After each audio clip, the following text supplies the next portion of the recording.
তো গাইস, আপনারা ভিডিওটা আগে দেখেন, তারপরে আমি কিছু কথা বলতেছি।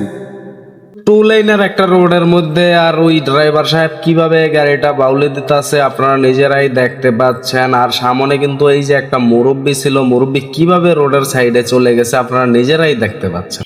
তো আসলে গাইস, এই ড্রাইভার সাহেবের ড্রাইভিং দেখে আপনাদেরকে আর কি মনে হলো সেটা আমি জানি না। আর বেশ কিছুবার আমি এই ভিডিওটা দেখেছি, আর দেখার পরে আমার মনে হলো যে এই ড্রাইভার সাহেব বেশ কিছুদিন আগেও অটোরিকশা চালাইছে।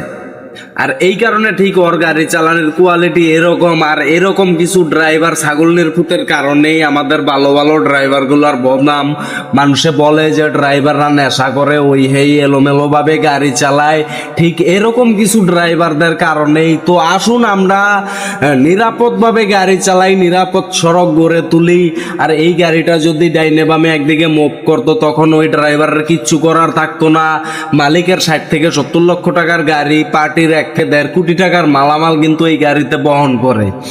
আর এই গাড়ি অ্যাক্সিডেন্ট হওয়ার পরে না হয় গাড়ির মহাজন গাড়ি 60 থেকে 70 লক্ষ টাকার গাড়ি উনি 30 লক্ষ টাকা বিক্রি করে ফেলবে, ওনার তাতে কিছু হবে না। কিন্তু তোমার জীবনটা চইলা গেলে তখন তুমি তোমার জীবন কই ফেরত পাইবা ভাইয়া? তো এরকম এলোমেলো ভাবে আমরা গাড়িগুলো আর চালাবো না। তো ভালো থাকবেন সবাই, ধন্যবাদ।